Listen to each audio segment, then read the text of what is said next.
My name is Brena Meyers, and at 33 years old, I learned something most people never have to learn about their own parents. Sometimes the people who raised you are the very people willing to steal from you. Not borrow. Not manipulate. Steal. The strange thing is that when the moment finally arrived, I didn't cry. I didn't scream. I didn't even raise my voice. I opened a laptop.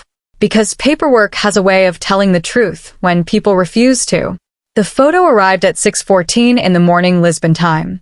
I was standing in line for hotel coffee, half awake, reviewing inspection notes for a bridge retrofit that had consumed the last 6 weeks of my life. The sender was Cora Jenkins, 72 years old, retired school teacher, lived next door to my grandfather's house for nearly 40 years. Her message contained only 3 words. Is this real? Attached was a photo. I opened it. The world stopped moving. There was my house, white clapboard, green front door, Walter's porch swing, and planted directly in the front yard was a real estate sign with a bright red banner stretched across the top. Sold. Not listed. Not pending. Sold. For several seconds, my brain simply refused to process it. I zoomed in. The address matched. The mailbox matched. The maple tree matched. It was my house. And apparently it belonged to someone else. I typed back immediately. Cora, what is this? The response came less than 30 seconds later. Honey, your mother has been moving things out all week. My stomach dropped. Not because I believed it. Because I knew Cora never exaggerated. Not once in 40 years. If she said moving trucks had been there, then moving trucks had been there. I walked out of the coffee line, back to my hotel room. Closed the door, sat on the edge of the bed, and stared at the photo again. Then I called my mother. The call connected on the second ring. Brena, she said brightly. Too brightly. The way people sound when they already know why you're calling. Mom. Silence. Why is there a sold sign in my yard? Another silence. Longer this time. Then a laugh. Light. Artificial. Oh, that. That. Like she was talking about weather. Like she was talking about a garden hose. Not the home my grandfather left me. Not the house where half my childhood lived. That. What do you mean, that? Honey, it all happened so quickly. My fingers tightened around the phone. What happened? The market was perfect. The market? We got an incredible offer. We. Not you. We. My house. Their decision. Already my pulse was slowing. People think anger makes you move faster. For me, it does the opposite. The angrier I get, the calmer I become. Years of engineering taught me that panic solves nothing. Data solves things. Documentation solves things. Facts solve things. And facts were suddenly sounding a lot more useful than feelings. Who signed the paperwork? I asked. The pause that followed told me everything. Then she answered. It doesn't matter now. Wrong answer. Very wrong answer.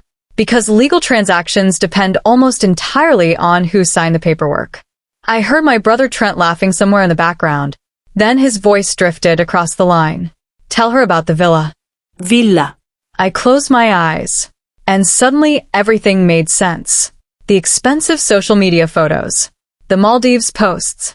The mysterious money. The sudden confidence. The vacation. They had sold my grandfather's house. And spent the money. My mother came back on the line. The family needed this. No. My voice remained calm. The family didn't sell anything. Then I hung up. And opened the county records website. The first search took less than 3 minutes. The property appeared instantly. Parcel number matched. Address matched. Ownership history matched. Then I saw it. Warranty date. Recorded 6 weeks earlier. Transfer completed. Buyer listed. Sale finalized.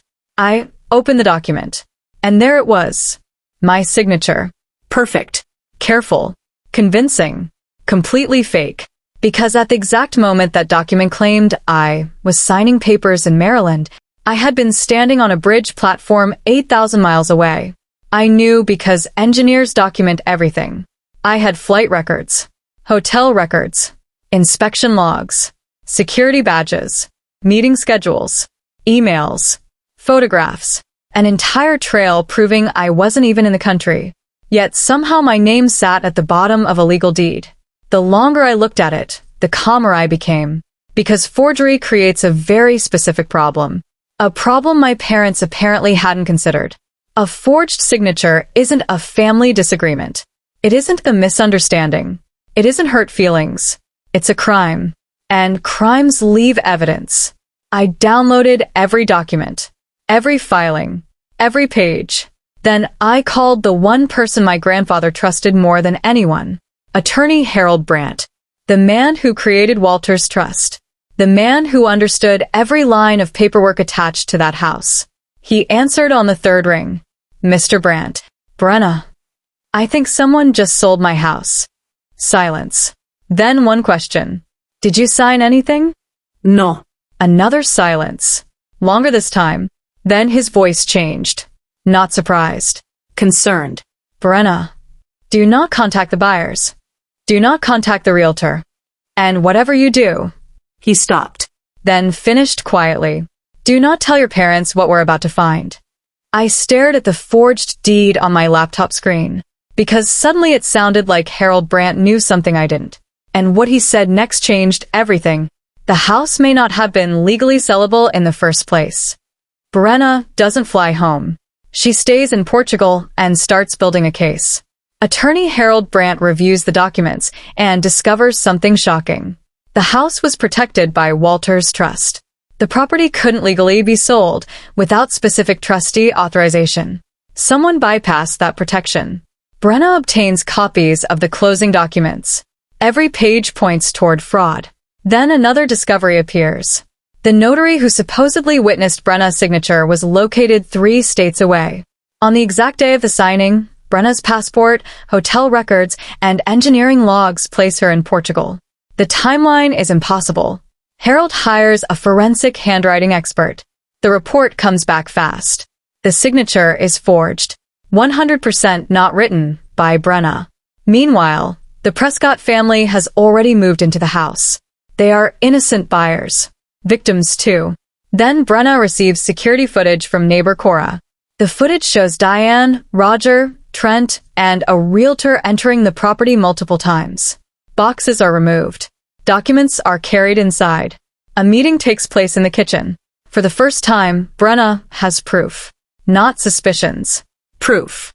Then Harold uncovers Walter's final safeguard. A hidden clause inside the trust. A clause nobody in the family knew existed. And if activated, it could destroy everything Diane hoped to gain. The forensic report reaches county investigators. A fraud investigation begins. Detectives interview the realtor. The realtor immediately cooperates. She provides emails, phone records, signed disclosures. Every trail leads back to Diane and Roger. Then the Prescott family learns the sale may be invalid. Their attorney files suit. Suddenly Diane and Roger aren't facing one problem. They're facing several. Civil liability, fraud allegations, forgery investigations, trust violations. Brena finally returns home. Not angry, not emotional. Prepared. The confrontation happens in Harold Brandt's office.